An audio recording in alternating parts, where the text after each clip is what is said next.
Israel और Iran में और बढ़ सकता है तनाव। रूस से ईरान को MiG-29 की सप्लाई। ईरान ने कहा रूसी Su-35 का भी इंतजार है। ईरान ने रूस के साथ Su-35 विमानों को लेकर भी एक करार किया है। ईरान को लगातार मजबूत बनाने में लगे हुए हैं पुतिन। जाहिर है ये बात ट्रंप को बिल्कुल रास नहीं आ रही होगी। इसका रिपरकशन आने वाले दिनों में क्या हो सकता है जनरल सिन्हा? देखिए रिपरकशन क्या होगा, वो तो अब लग गए हैं। 6 वहां न्यूक्लियर रिएक्टर्स को लगा रहे हैं। इसके अलावा आपने बता दिया MiG-29, Su-35 ये तो देने ही वाले। उन्होंने सबसे बड़ी जो की है कि जो 3000 उनका जखीरा है उसमें ICBM में ला करके 30,000 ले जाना चाहते हैं। अच्छा। और ये कैपेबल हो जाएंगे क्योंकि देखिए इनके पास 2 जगह से मिल रही है, केवल रशिया नहीं है, चाइना से भी सामानें आ रही है, धड़ाधड़ आ रही है। तो जितना लेट होगा, और उन्होंने कहा था, पुतिन साहब ने कहा क्यों इनको मिर्ची लग रही है, पुतिन साहब ने कहा था कि हम आपसे अब ये करते हैं, बिचौलिया हो जाते हैं, आपको इजराइल के साथ हम दोस्ती करा देंगे। ये बात इजराइल के माइंड में चल रही है। मैं क्यों चल रही? 1979 के पहले सबसे अच्छा दोस्त कोई था तो ईरान और इजराइल था। अमेरिका का सबसे अच्छा दोस्त था ये, जब साफ ईरान होते थे। ये 79 से बदला है और ये जाने वाले हैं। जो अभी आप सुनते हैं ना, इनका भी लिबरलाइजेशन हो रहा है। अभी तो आसा अमीनी की जगह में हो गया, अब तो सब हिजाब पहन के सबने उतार दिया वहां पर। और देखिए इजराइल, मतलब चीजें बदल रही हैं। वापस अमेरिका के साथ अलाइनमेंट हो सकता है क्या? देखिए कुछ भी पॉसिबल है, कुछ भी पॉसिबल। मतलब ठीक है, पॉसिबल तो कुछ भी है, लेकिन ये कितनी दूर की कौड़ी है या कितने पास की संभावना है सर? बिल्कुल। अब जैसे ट्रंप ने 2018 में आने के बाद इन्होंने हटा दी थी वो डील, न्यूक्लियर डील, और उसके बाद से JCPOA जिसको बोलते थे, अब वापस वो चाहता है कि IAEA के लिए पूरा का पूरा खोल दे, न्यूक्लियर एनरिचमेंट बंद कर दे, और 60% से जो ऊपर 408 kg का न्यूक्लियर सिस्टम्स है, जो एनरिच्ड यूरेनियम है, उसको अंडर IAEA के गाइडेंस के अंदर रख ले। लेकिन मैं यहां बताना चाहता हूं, 8 सेंटर्स जो बात करी थी अभी इन्होंने जनरल साहब ने, जो रशिया बनाना चाहता है, सोचिए कितना और एनरिच्ड यूरेनियम आ जाएगा उसके अंदर। और तीसरी चीज जो आती है इसके अंदर, जो जहाजों की आप बात कर रहे थे, MiG-29 और Su-35, ये सारे के सारे 3.5 से 4 जनरेशन के जहाज है, जबकि इजराइल के पास 4 से 4.5 जनरेशन से 5th जनरेशन जहाज है। तो अगर ये एयर कॉम्बैट में आएंगे कभी भी, तो इजराइल फिर भी जीतेगा, तो सर इजराइल फिर भी हावी होगा। अच्छा, ये जो मदद दी जा रही है, ये मदद दी जा रही है, किसके पैसे लिए जाएंगे? ये मदद दी जा रही है, लेकिन इसके पैसे जरूर लिए जाएंगे। तो ये वैसी मदद है क्या जैसे अमेरिका देता रहा है नेटो कंट्रीज को? तो इधर ये जो मदद दी जा रही है कितना शक्तिशाली ईरान को बनाएगी? नंबर 1, वो शक्तिशाली केवल हथियारों के हिसाब से कि हमने दे दिया है इतना ही रहेगा, उससे ज्यादा ताकतवर इजराइल हमेशा रहेगा और अमेरिका तो है ही, या असल में वाकई ये खाई बहुत कम होती जाएगी जो अभी बहुत बड़ी है?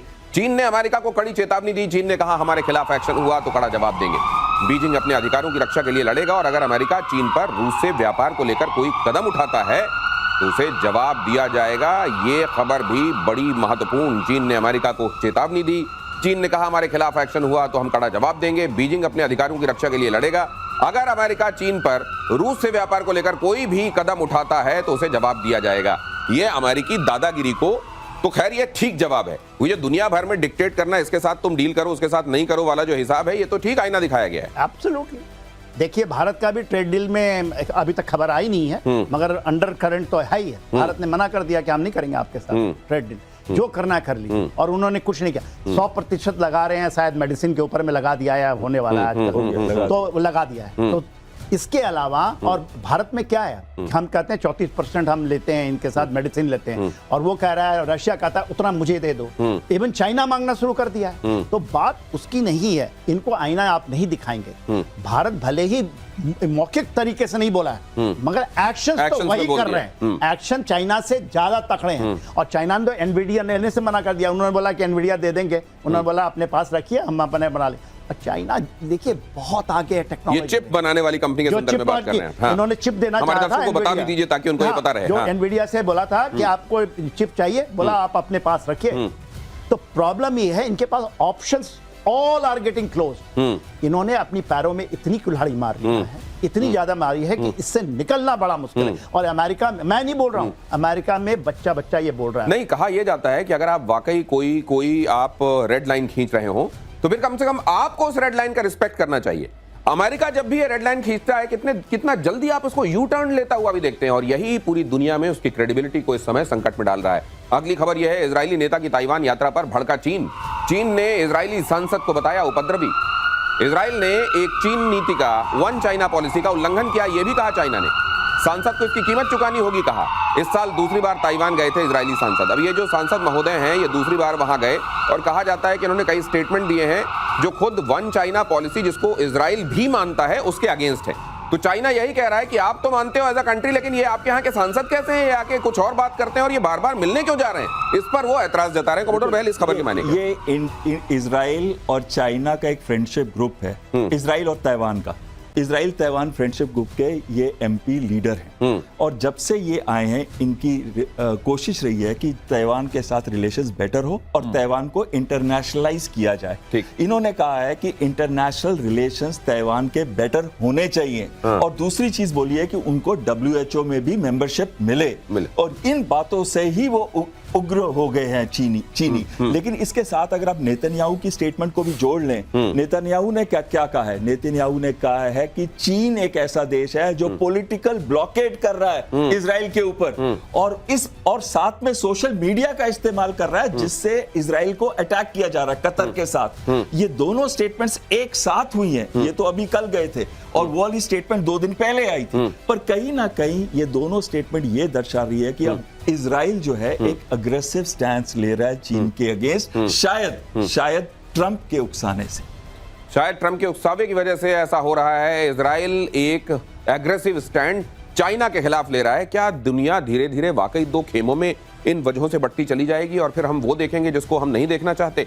रूस का भारत को बहुत बड़ा ऑफर। अगली खबर, Su-57 फाइटर जेट बेचने का प्रस्ताव, भारत में ही प्लांट लगाने का ऑफर भारत में, और इसमें प्रस्ताव में ट्रांसफर ऑफ टेक्नोलॉजी भी शामिल है। ये बहुत बड़ा प्रस्ताव है, बहुत ल्यूक्रेटिव प्रस्ताव है और बहुत रिलायबल प्रस्ताव है, क्योंकि रशिया हमारा रिलायबल दोस्त है। थिक एंड थिन में हमारे साथ वो टाइम टेस्टेड हमारा दोस्त है। तो क्या हम इसके लिए अब आगे बढ़ जाएंगे या बढ़ेंगे तो सही, लेकिन वो टाइम हम तय करेंगे, ये देखते हुए कि वर्ल्ड ओवर किस किस तरीके की एक्टिविटीज अभी चल रही हैं। बहुत सारे समीकरण साधने होते हैं, क्या उसको देखते हुए टाइम तय किया जाएगा? ये डील इनएविटेबल है, लेकिन टाइमिंग एक कंसिडरेशन है क्या सर? बहुत बिल्कुल सही कह रहे हैं आप। ये सही समय नहीं होगा भारत को कुछ भी अनाउंस करने का। रशिया के साथ इतनी बड़ी डील, हमारे लिए बेस्ट डील यही है। को डेवलपमेंट है, को प्रोडक्शन है, ट्रांसफर ऑफ टेक्नोलॉजी है, सोर्स कोड तक दे रहे हैं, advance weapon systems K-77, R-37 and K-77 जैसी मिसाइल्स को दे रहे हैं जिनकी रेंज 300 किलोमीटर या उससे भी ऊपर है, हवा में हवा मार करने वाली।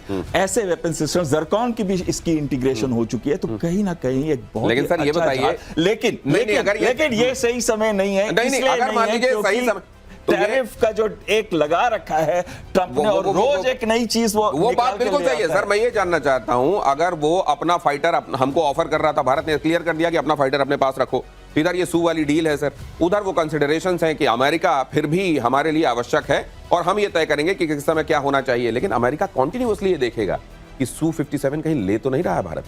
हमारे अनुसार तो ये होगा।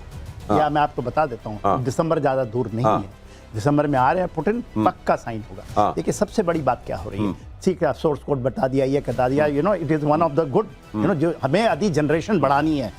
आप ये कह रहे हैं कि अमेरिका रोक देगा, यही हमारा डर है ना कि हमारा ये तेजस का 18 जो स्क्वाड्रन आ रहा है उसका रुक जाएगा। देखिए जो हमारा सैफ्रॉन इंजन है, मोरलेस इट इज थ्रू। इवन हमारा जो अपना ओन इंजन है वो भी कावेरी, वो भी आगे निकलने के, और बाकी चीजें काटसा जैसी चीजें, अरे साहब ये काटसा इन्होंने नहीं लगाया था हमारे को, काटसा लगाया है हमारे को। आप डर जाएंगे ना यदि, तो जब हमने ये कह रहे थे कि आप न्यूक्लियर करके दिखाइए 99 में, हमने 98 में जब किया, क्या हो गया, क्या चीज रुक गई आपके, बताइए क्या चीज रुक गया? ये सारा चीज देने के लिए आ गए।